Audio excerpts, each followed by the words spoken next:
আসসালামু আলাইকুম এভরিওয়ান। সুখের সংসার গল্পের 3 নাম্বার পর্ব। তো চলো বেশি কথা না বলে গল্প শুরু করা যাক। নিলয়, নিশিতা আর রাইসা বাড়িতে এসে পৌঁছাতে না পৌঁছাতেই তুমুল বৃষ্টি আরম্ভ হলো। চারদিকে বজ্রপাত হচ্ছে, কারেন্টটাও চলে গেছে। এইদিকে নিশিতা ঘেমে নিয়ে একাকার। ভেবেছিল আজই নিলয়কে প্রেগন্যান্সির কথা জানিয়ে দেবে, কিন্তু শরীর সায় দিচ্ছে না। নিশিতা চুপচাপ চেঞ্জ করে শুয়ে পড়লো। নিলয় একটা মোমবাতি ধরিয়ে আনলো। নিশু, নিলয় বলল, তোমার কি হয়েছে বলো তো? এই কদিন খেয়াল করছি শরীরটা তোমার ভালো যাচ্ছে না।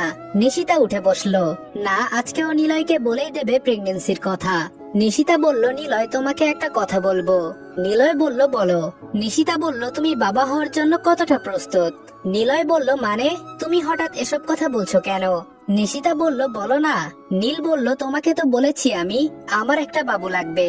তাহলে? নিশিতা বলল, তুমি বাবা হতে চলেছো নিলয়। এক নিঃশ্বাসে কথাটা বলে দম নিল নিশিতা। নিলয় ওর দিকে বিস্ময় নিয়ে তাকিয়ে আছে। ওর মুখ দিয়ে কোনো কথা বের হচ্ছে না। তুমি সত্যি বলছো? নিশিতা বলল, হুম, সত্যি তুমি বাবা হবে। নিলয় চিৎকার করে বাচ্চাদের মতো নিশিতাকে কোলে নিয়ে ঘুরতে লাগলো। নিশিতাও হাসছে। তখন ওই কারেন্ট চলে এলো। নিশিতা বলল, আরে নামাও, আমার তো মাথা ঘুরে যাবে। নিলয় নিশিতাকে নামিয়ে দিল। নিশিতা বলল, পাগল একটা। নিলয় নিশিতার পেটে হাত রাখলো। জানো, আমি কয়েকদিন ধরেই স্বপ্ন দেখছি একটা গুলুমুলু বাবুর সাথে আমি খেলা করছি। তখন থেকে আমার বাচ্চা নেওয়ার শখ জেগেছে। ভাবিনি এত তাড়াতাড়ি সেটা পূরণও হয়ে যাবে। নিশিতা বলল, ভেবেছিলাম আরো আগে বলবো, কিন্তু সুযোগই পাইনি। নিলয় বলল, যাও, এটা তুমি ঠিক করনি। নিশিতা বলল, এখন তো বললাম, রাগ করো না প্লিজ। নিলয় হেসে নিশিতার পেটে মাথা রাখলো। এই বাচ্চা তো নড়ছে। নিশিতা বলল, তাই? নিলয় বলল, হ্যাঁ। নিশিতা বলল, কিন্তু নিলয়, বাচ্চা তো কমপক্ষে 3 মাসের আগে নড়াচড়া করে না। নিলয় বলল, ও তাহলে তো আমাকে আরো অপেক্ষা করতে হবে। এভাবে ওরা দুষ্টু মিষ্টি গল্প করতে লাগলো। রাইসা অনেকক্ষণ ধরে পায়চারি করছে। মাথায় কিছুই আসছে না, কিভাবে সে নিলয় আর নিশিতাকে আলাদা করবে, যার জন্য এত নাটক করলো। রাইসা নিলয়কে প্রথম দেখেছিল তার এক্স হাজবেন্ড মানে অয়নের ফোনে। একটা ছবি যেটা রাইসার মনে গেঁথে গিয়েছিল। এমনিতেও অয়ন অনেক গল্প করতো নিলয়ের, তাই তো সে এত ছলচাতুরি করে অয়নকে ডিভোর্স দেওয়ালো। তারপর নিলয়ের চোখে অয়নকে খারাপ বানালো। শেষ পর্যন্ত এ বাড়িতে উঠতে পেরেছে। হ্যাঁ, মাথায় একটা বুদ্ধি এসেছে। যদি এটা কাজে দেয় তবে সোনাই সোহাগা। নিলয় আর নিশিতা রাইসার চিৎকার শুনে তাড়াতাড়ি ওর রুমে এসে দেখে ও ফ্লোরে পড়ে আছে। ওরা দুজন মিলে রাইসাকে বেডে এনে শোয়ালো। মুখে পানির ছিটা দিতেই রাইসার জ্ঞান আসলো। রাইসা আপু, কি হয়েছিল আপনার? রাইসা বলল, জানি না, হঠাৎ ওই মাথাটা ঘুরে উঠলো। শরীরটাও ইদানিং ভালো যাচ্ছে না। নিলয় বলল, আচ্ছা আমি ডক্টরকে কল করছি। রাইসা বলল, না নিলয়, আমার পার্সোনাল ডক্টর আছেন, আমি ওনাকে ছাড়া কাউকে দেখাই না। নিলয় বলল, আচ্ছা তার নাম্বারটা দাও। রাইসা নাম্বার দিল। নিলয় ডক্টরকে ফোন দিয়ে আসতে বল। নিলয় আর নিশিতা পাশে চিন্তিত মুখে বসে আছে। কি হলো মেয়েটার? ডক্টর সবকিছু চেক করে বললেন, কংগ্রাচুলেশন, মিষ্টি খাওয়ান। নীল বলল, মানে? ডক্টর বললেন উনি মা হতে চলেছেন। নিলয় বলল, কি? ডক্টর বলল, হ্যাঁ, 2 মাস চলছে অলরেডি। সবাই স্তব্ধ হয়ে আছে। রাইসার মুখ দেখে বোঝা যাচ্ছে না ও খুশি নাকি অসন্তুষ্ট। নিলয় ডক্টরকে বিদায় দিয়ে আসলো। নিশিতা এখনো রাইসার পাশে বসে আছে। ও কি বলবে বুঝতে পারছে না। নিলয় আসতেই রাইসা বলা শুরু করলো, আমি জানি অয়ন আমার সাথে ঠিক করেনি, কিন্তু আমি তো ওর বাচ্চার মা হয়ে আমি আমার বাচ্চাকে কষ্ট দিতে পারবো না। আমি বাচ্চাটাকে নিয়ে বাঁচতে চাই। নীল বলল, অবশ্যই, তুমি চাইলে তোমার বাচ্চাকে নিয়ে থাকতে পারো, তোমাকে কেউ বাধা দেবে না। রাইসা ইতস্তত করে বলল, আরেকটা কথা বলছিলাম। নীল বলল, বলো। রাইসা বলল, এই অবস্থায় তো আর জব করতে পারবো না, আমি কি এখানে সেই কয়টা দিন থাকতে পারি নিলয়? নিলয় বলল, আমি কি তোমাকে বলেছি কিছু? তোমার যতদিন দরকার ততদিন এখানে থাকবে। রাইসা বলল, thank you so much. Niloy বলল, এখন তো খুশি আর খুশি, বাড়িতে 2টা বাচ্চা আসতে চলেছে। রাইসা বলল, 2টা? নিলয় বলল, হ্যাঁ, নিশিতাও প্রেগনেন্ট। রাইসার হাসি মিলিয়ে গেল। এসব কি বলছে নিলয়? এখন তো ওদের আলাদা করা আরো টাফ হয়ে গেল। ধ্যাত, যা ভাবে সবসময় তার উল্টা হয়। তাও মুখে মিথ্যা হাসি নিয়ে বলল, ও এটা তো অনেক খুশির সংবাদ। রাইসা কোনোভাবেই এই বাচ্চাটাকে পৃথিবীর আলো দেখতে দেবে না। নিলয়কে তার চাই, সেটা যেভাবেই হোক। নিলয়ের প্রেমে পড়ে গেছে সে। নিলয় আর নিশিতা রুমে চলে আসলো। নিশিতাকে অনেক চিন্তিত দেখাচ্ছে। নিলয় বলল, কি হয়েছে নিশু? নিশিতা বলল, ভাবছি বাচ্চাটার কি হবে, কি পরিচয় নিয়ে বড় হবে। সমাজে ধিক্কার ছাড়া আর কিছুই পাবে না। নিলয় বলল, আমিও সেটাই ভাবছি। যেটা ভাগ্যে আছে তা তো হবেই, আল্লাহ কোনো পথ ঠিক করে দেবেন। নিশিতা বলল, রাইসা আপু আমাদের বাড়িতে কতদিন থাকবে? নিলয় বলল, বাচ্চাটা হয়ে যাক, তারপর আমি নিজেই ওর কোনো ব্যবস্থা করে দিব। নিশিতা বলল, আচ্ছা। দরজার ওপাশে দাঁড়িয়ে সব শুনলো রাইসা। তার প্রেগন্যান্সির কথা শুনে ওদের কেমন প্রতিক্রিয়া হবে সেটা জানার জন্য দাঁড়িয়েছিল।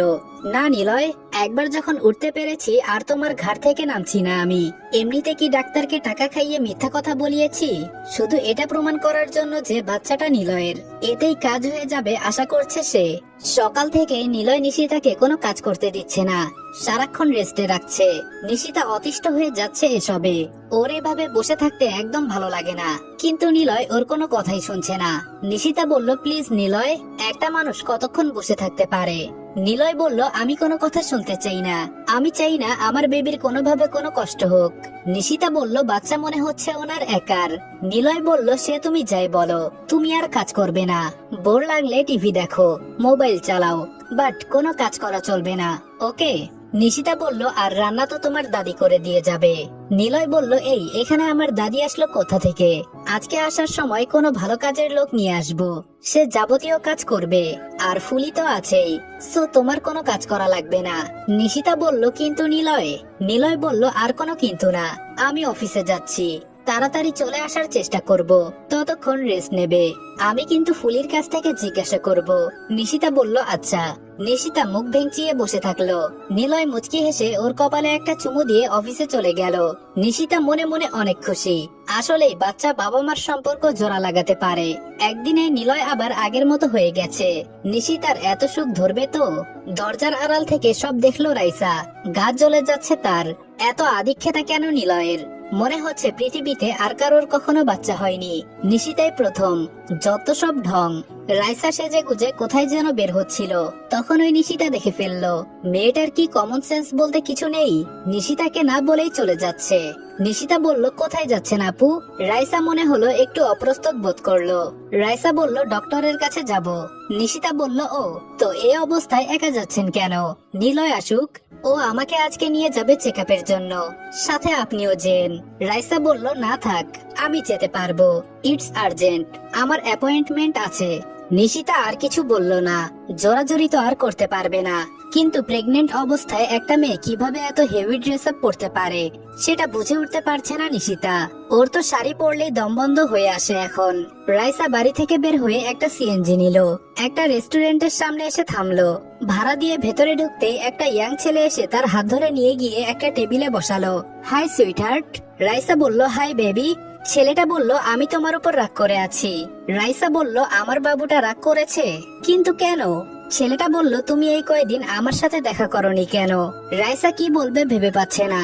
নিলয়ের কথা বলবে? রাইসা বলল, আসলে অয়নকে নিয়ে ঝামেলায় ছিলাম, এটা তো জানোই। অনেক কষ্টে ব্যাটার থেকে ডিভোর্স নিতে পেরেছি। ছেলেটা বলল, তাহলে তো আর কোনো বাধাই রইল না, চলো না এবার বিয়ে করে ফেলি। এখন তো আর অয়ন নামের কাটা নেই। রাইসা বিষম খেলো। না, সে রাকিবকে বিয়ে করতে পারবে না। তার মন প্রাণ জুড়ে শুধুই নিলয়। হ্যাঁ, একসময় টাইম পাস করার জন্য রাকিবের সাথে সে রিলেশন করেছিল। অয়নকে ভালো লাগতো না, কিন্তু এখন আর না। দরকার পড়লে সে রাকিবকেও তার আর নিলয়ের মধ্যে থেকে সরিয়ে দেবে। রাইসা বলল, আমাকে আর একটু সময় দাও। বুঝতেই পারছো, সদ্য ডিভোর্স হওয়া মেয়ে আবার বিয়ে করছে, সমাজ কেমন নজরে এটা দেখবে। রাকিব বলল, আচ্ছা, বাট বেশি টাইম না। You know I love you so much. Raisa মুচকি হাসলো। ছেলেটা ওকে পাগলের মতো ভালোবাসে, তাই তো ম্যারিড হওয়া সত্ত্বেও মেনে নিয়েছে। অয়নের সাথে ডিভোর্সেও হেল্প করেছে। অয়নকে মিথ্যা দোষ দিয়ে ফাঁসিয়েছে যে ওর অন্য মেয়ের সাথে সম্পর্ক আছে। রাইসা রেস্টুরেন্ট থেকে বের হয়ে আসলো। হঠাৎই তার গা গুলিয়ে যাচ্ছে। তাড়াতাড়ি রিক্সা নিয়ে বাড়ি চলে আসলো। বাড়িতে ঢুকে দৌড়ে ওয়াশরুমে যেয়ে বমি করে দিল। এটা কি হচ্ছে তার সাথে? তবে কি নাটক সত্যি হতে যাচ্ছে? না, তাহলে তো সব শেষ। ফুলিকে ডেকে হাঁসের মাংস রান্না করতে বলল রাইসা। বড্ড খেতে মন চাচ্ছে, শরীরটা একদম ভালো যাচ্ছে না। বিছানায় গা এলিয়ে দিতেই ঘুমিয়ে গেল। সবাই মিলে রাতে ডিনার করতে বসেছে। নিশিতা হাঁসের মাংস দেখে মুখ সিটকিয়ে নিল, তার বমি লাগছে। দৌড়ে যেয়ে বেসিনে বমি করে দিল। নিলয়ের আর খাওয়া হলো না। নিশিতার কাছে যেয়ে ওকে ধরে এনে টেবিলে বসালো, মুখ মুছিয়ে পানি খাইয়ে দিল। তারপর চিল্লিয়ে জিজ্ঞেস করলো হাঁসের মাংস কে রান্না করেছে। কেউ কথা বলার মতো সাহস পেল না। নিলয় আবার চিল্লিয়ে জিজ্ঞেস করলো, বলো কে রান্না করেছে। ফুলি ভয়ে ভয়ে বলল, আমি। নিলয় বলল, কার কথায়? ফুলি বলল, রাইসা ম্যাডামের। নিলয় চোখ লাল করে রাইসার দিকে তাকালো। মেয়েটা ভয়ে নিচের দিকে তাকিয়ে আছে, কিছু বলতে যেও পারলো না। ওরই বা কি দোষ? ও তো জানেই না নিশিতা হাঁসের মাংস সহ্য করতে পারে না, এখন তো আরো প্রেগনেন্ট। নিলয় নিশিতাকে কোলে তুলে রুমে নিয়ে গেল। রাইসা সবকিছু চুপচাপ দেখলো, দৌড়ে রুমে এসে বসে পড়লো। চোখ দিয়ে অনর্গল পানি পড়ছে। এত কষ্ট লাগছে কেন তার? নিলয় নিশিতাকে কত কেয়ার করছে। অয়ন থাকলেও নিশ্চয় এমন করত। আজকে রাইসার অসুস্থতা দেখলে সে ছুটে এসে ওর কাছে বসে থাকতো, ওর যত্ন নিত, কোনো কাজ করতে দিত না।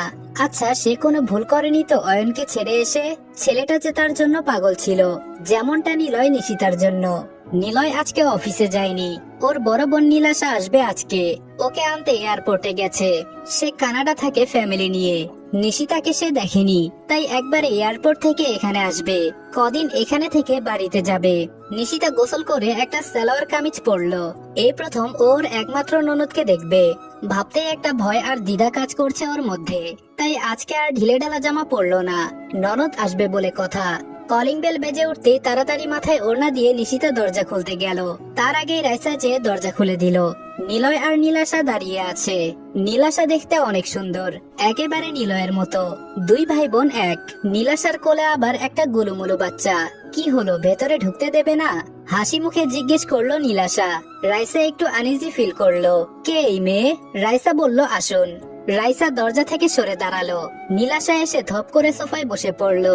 বেচারি এতটা পথ জার্নি করে অনেক টায়ার্ড। কেমন আছো ভাবি?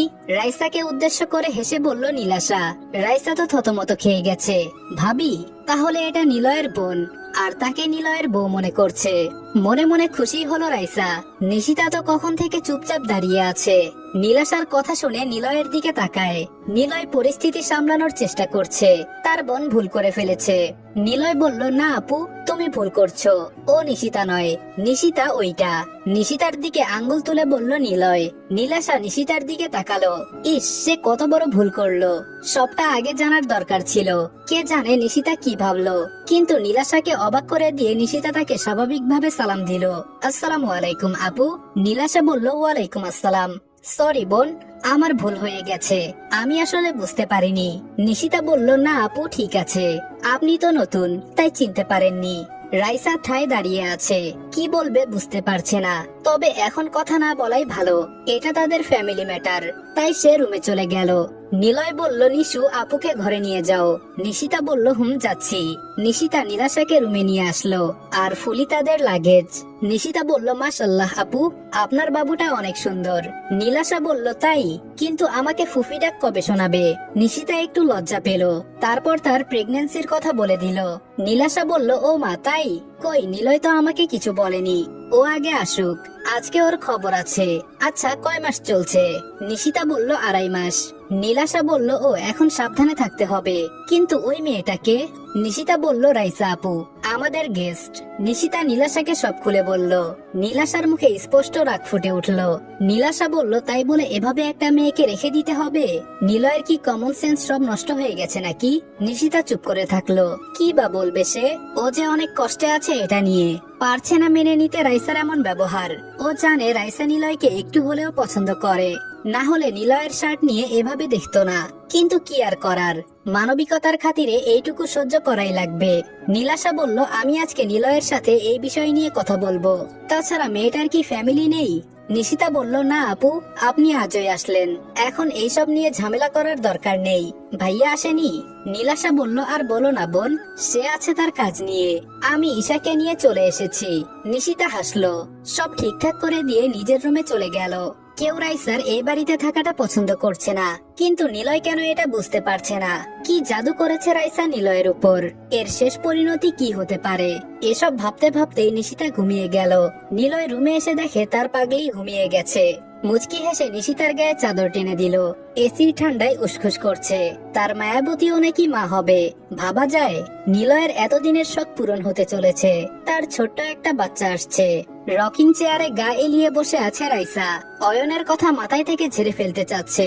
সে এখন এমন পর্যায়ে আছে যেখান থেকে ফিরে আসা সম্ভব নয়। নিলয়কে যে করেই হোক পেতে হবে, কিন্তু নিশিতার বাচ্চা, ধ্যাত, অসহ্য। নিশিতাকে কিছু করা যাবে না।